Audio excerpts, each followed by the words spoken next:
बिस्मिल्लाहिर्रहमानिर्रहीम। अस्सलामु अलैकुम।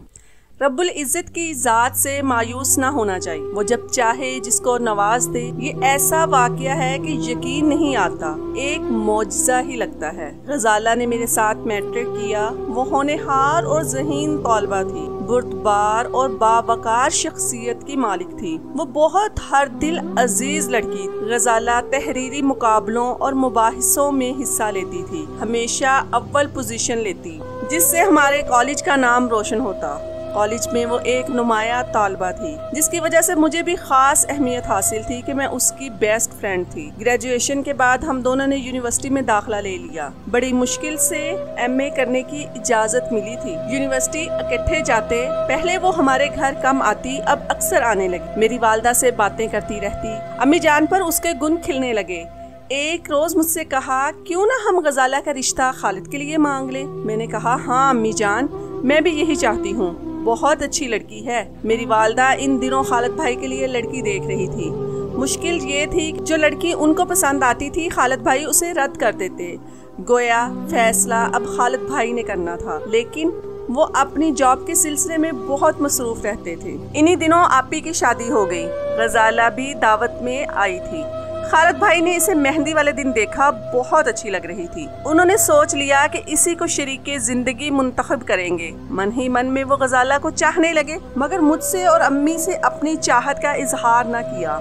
हमारे सालाना इम्तिहान होने वाले थे कि भाई कंपनी की तरफ से ट्रेनिंग पर बैरून मुल्क चले गए। आदिल हमारा क्लास फेलो था, वो गज़ाला का रिश्ते में कजन था और इत्तेफाक से हमारा डिपार्टमेंट एक ही था। तभी हम लोग नोट्स वगैरह के लिए उससे मदद लिया करते थे। आदिल अच्छा लड़का था, हमको उसके साथ लाइब्रेरी में बैठकर नोट्स तैयार करने में कोई झिझक महसूस नहीं होती थी। एमए फाइनल के सालाना पर्चे हो गए तो हमारा यूनिवर्सिटी जाना भी खत्म हो गया। अब गज़ाला से रोज की मुलाकात ना रही, कभी कभार मिल पाते, ताहम मेरे दिल में उसको भाभी बनाने की तमन्ना मौजूद थी। एक दो बार वालदा से कहा कि गज़ाला के घर चलिए ताकि खालिद भाई के रिश्ते की बात कर लें, मगर वो ना गई, चूँकि बेटा बैरूने वतन था और वो बगैर खालिद की मर्जी के किसी लड़की के घर रिश्ता तलब करने जाना नहीं चाहती थी। वो दिन भी आ गया जब खालिद भाई ट्रेनिंग मुकम्मल करके वतन लौट आए। आते ही माँ की कदम बोसी की। अम्मी ने भाई को दुआ दी और मैंने उन्हें मजाक किया, भाईजान आप तो अकेले आ गए, भाभी कहाँ है? निको क्या कह रही हो? शादी तो मैं अपनी माँ की पसंद से ही करूँगा। अम्मी ने कई लड़कियाँ बताई, आपको पसंद ना आई, इसका मतलब है कि अब आप अपनी पसंद बताएंगे, तभी अम्मा रिश्ता मांगने जाएंगी। उन्होंने कहा, हाँ ये तो है। बात मजाक में रह गई। कुछ दिनों के बाद बेटे के आ जाने की खुशी में वालदा ने करीबी अजीज और रिश्तेदारों की दावत दी। मैंने गज़ाला को भी दावत पर इनवाइट किया। काफी अरसे से मुलाकात न हुई थी, सोचा इसी बहाने मुलाकात हो जाएगी। इस दावत में जब खालिद भाई ने गज़ाला को देखा तो आंखों में चमक आ गई। मैं समझ गई ये मेरी सहेली को पसंद करते हैं। अम्मी को याद दिलाया, गज़ाला के घर रिश्ता लेकर जाना है, खालिद से पूछ लो फिर चलेंगे। उन्होंने जवाब दिया। ये दावत अम्मी ने इसीलिए की थी कि सारे खानदान की लड़कियां मदऊ कर ले। चाहती थी खालिद इनमें से किसी न किसी को पसंद कर ले तो बात आगे चलाए, मगर भाई ने वालदा से कहा कि वो इनमें से किसी लड़की से शादी नहीं करना चाहता, बल्कि शादी गैर खानदान में करेगा। दावत के इख्तिताम पर जब सब मेहमान चले गए, मैंने अम्मी को जितलाया कि भाई गज़ाला से शादी करना चाहते हैं, आप उनकी बात को समझे। अच्छा आजकल में चलते हैं, उन्होंने जवाब दिया। एक बार मैं खालिद से पूछ लूं। अम्मी ने खालिद से पूछा, भाई ने रजामंदी दे दी। 2 रोज बाद मैं और अम्मी गज़ाला के घर रिश्ता मांगने की नीयत से गए। हम इस यकीन के साथ गए थे कि उसके वालिदैन इनकार न करेंगे कि दोनों घरानों में बरसों से अच्छे ताल्लुकात चले आ रहे हैं और वो बिल्कुल हमारे अपनों जैसे थे। लेकिन आंटी का जवाब सुनकर मैं बुझ गई। आप लोगों ने बहुत देर कर दी, उसकी मंगनी तो आदिल से हो गई है। एमए का नतीजा आने से पहले ही उन लोगों ने इसका हाथ मांग लिया था, अब तो रस्म भी हो गई है। आंटी की बात सुनकर मुझे बहुत हैरत हुई। गज़ाला मेरी बचपन की दोस्त थी, हम कभी एक दूसरे से कोई बात न छुपाते थे, फिर कैसे हो गया? उसने मुझे इस मामले की जरा भर भी हवा न लगने दी, हत्ता के मंगनी में भी नहीं बुलाया। मुझे बहुत दुख हुआ। हमें मायूस और उदास देखकर आंटी बार बार माजरत ख्वाह अंदाज में कह रही थी, काश आप लोग पहले खालिद के लिए गजाला का रिश्ता मांग लेते तो मैं हरगिज इनकार न करती। मैं तो उनके बचपन से ही खालिद को दामाद बनाने की आरज़ूमंद थी, मगर कभी एक बार भी आपने इस बारे में कोई तज़किरा न किया। अम्मी और मैं पछता रही थी कि वाकई कसूर हमारा है। पहले ही आंटी को इशारा कर देते तो वो इंतजार कर लेती, मगर अब पछताए क्या हो जब चिड़िया चुग जाए खेत। मैंने गजाला से शिकवा जरूर किया कि तुमने मुझे क्यों नहीं बताया कि आदिल और तुम एक दूसरे को पसंद करते हो। उसने कसम खाई कि मैंने आदिल को पसंद नहीं किया, उसने मुझे पसंद किया और वालिदैन को रिश्ते के लिए भेज दिया। वालिद साहब ने सोचा कि शादी तो करनी है, लड़का अच्छा है, कुराबतदारी है, इसलिए मंजूर कर लिया। मंगनी भी इतनी जल्दी हुई तुमको बता ना सकी। गजाला ऐसी लड़की ना थी कि अपनी मनमानी करती। उसको वालिदैन की इज्जत और भरम का पास था। हम लोग उस रोज मुंह लटका कर घर पहुँचे तो खालिद भाई को बेचैनी से मुंतजिर पाया। हमारे बुझे हुए चेहरे देखकर बोले, जान गया हूँ कि इनकार हुआ है। हाँ भैया, तुमने देर से बताया जबकि गजाला की मंगनी हो चुकी है। काश कुछ दिन पहले ही बता दिया होता। इसलिए नहीं बताया कि ट्रेनिंग मुकम्मल करना चाहता था। ये भी सोचता था कि तुम क्या ख्याल करोगी। तुम्हारी सहेली थी तो ऐसी बात कहते हजाब आता था। इरादा था कि ट्रेनिंग के बाद तरक्की मिलते ही अम्मी जान को बता दूंगा। खैर, भाई बताने में बहुत देर कर दी। मैंने अम्मी से कई बार कहा था कि वो भी सुस्ती कर जाती थी कि उसकी बिना मर्जी के कैसे रिश्ता मांगने चले। ये इनकार कर देती तो हमारे बरसों के ताल्लुकात खराब हो जाते। अम्मी ने अपनी सफाई पेश की, सांप निकल गया, लकीर पीटने से क्या फायदा, मैंने रूहानसी होकर कहा और अपने कमरे में चली गई। आज मुझे गजाला को खो देने का शदीद दुख हुआ था। 2 माह बाद गजाला की शादी आदिल से होगी। शादी में भी हमें बुलाया था। अम्मी ना गई, मगर मुझे जाना था। वो मेरी बेस्ट फ्रेंड थी। दुल्हन बनी बहुत प्यारी लग रही थी और मैं उसके पहलू से जुड़ी बैठी थी। कुछ खवातीन कमरे में आई, इनमें दुल्हा की चच्ची भी थी। उन्होंने बागौर मुझे देखा और अपनी बहू बनाने का इरादा कर लिया।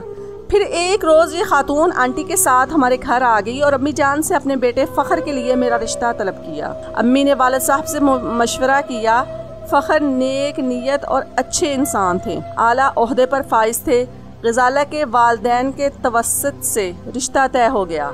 यूँ मेरी शादी फखर से हो गई। गजाला हमारे घर की बहू न बन सकी, मैं आदिल के चचाजाद भाई की शरीके हयात जरूर बन गई। गजाला और आदिल कभी कभार अपने चचा के घर लाहौर आते। हम देर तक सहेलियां मिलती, बहुत खुश होती, मगर मेरे दिल में अब भी यही हसरत खलिश जगाती थी कि काश गजाला मेरी भाभी होती। वक्त तेजी से गुजरता रहा। मैं 4 बच्चों की माँ बन गई, मगर खुदा ने आदिल और गजाला को औलाद की खुशी से महरूम रखा। ये खालिक की मर्जी, जिसको चाहे जो नेमत दे। ताहम गजाला के सास ससुर इस महरूमी पर रंजीदा रहते थे। वो बेटे पर दबाव डालते कि तुम दूसरी शादी कर लो। अगर तुम्हारी बीवी भांज है तो हम कभी पोते पोती न देख सकेंगे। आदिल को बीवी से मोहब्बत थी। उसने वालिदैन की ये आरजू पूरी करने से माजरत कर ली। अब ये अल्लाह को मालूम कि किस वजह से औलाद न हुई। मियाँ बीवी ने कभी किसी को इस बारे में न बताया कि दोनों में से नुक्स किसमें है। या अल्लाह, ये अल्लाह ताला की तरफ से कोई मसलहत। ये छुट्टी का दिन था और हम सैर व तफरी का प्रोग्राम बना रहे थे कि अचानक गजाला के ससुर का फोन आ गया। उन्होंने बताया कि फैसलाबाद आते हुए आदिल की कार को हादसा पेश आ गया। दोनों जख्मी हैं और अस्पताल में हैं। हम लोग यहाँ से रवाना हो रहे। हमने सैर का प्रोग्राम मुलतवी कर दिया और फौरन अस्पताल चले गए। दोनों बेहोश थे और इंतहाई निगाहदश्त के वार्ड में थे। चूँकि एक्सीडेंट लाहौर से करीब हुआ था, हम रोज इयादत को जाते। अंकल और आंटी की हालत बुरी थी। मैं और फखर इनको तसल्ली देते थे कि अल्लाह ने चाहा तो दोनों ठीक हो जाएंगे, अब बस दुआ गो रहे। एक दिन बाद आदिल को होश आ गया, मगर काफी मजरूब थे। टांग टूट गई और सीने पर चोट आई थी, जबकि गजाला के सर पर चोट लगी थी और वो अभी तक बेहोश थी, शायद कोमा में चली गई थी। हादसे के 7वें रोज मैं खामंद के हमराह अस्पताल ढेर सारी दुआओं के साथ गजाला को देखने गई। वो बदस्तूर बेहोश थी। मैंने अपने 3 माह के बेटे नहाल को सामने पड़े खाली बेड पर लटा दिया और नर्स से कहा कि बेबी का ख्याल रखना, हम डॉक्टर साहब से मिलकर अभी वापस आ रहे हैं। हम लोग गजाला के बारे में मालूमात चाहते थे। डॉक्टर साहब से बात करने के बाद जब कमरे में वापस आई तो अजब नजारा था। गजाला ने आंखें खोल दी थी और वो नर्स को इशारे से कह रही थी कि बच्चे को मुझे दे दो। नर्स ने निहाल को उठाया और उसके करीब ले गई तो वो बोली, इसको मेरे ऊपर लटा दो, ये अभी चुप हो जाएगा। उस वक्त निहाल रो रहा था। मैंने नर्स से निहाल को ले लिया और गजाला के ऊपर लटा दिया।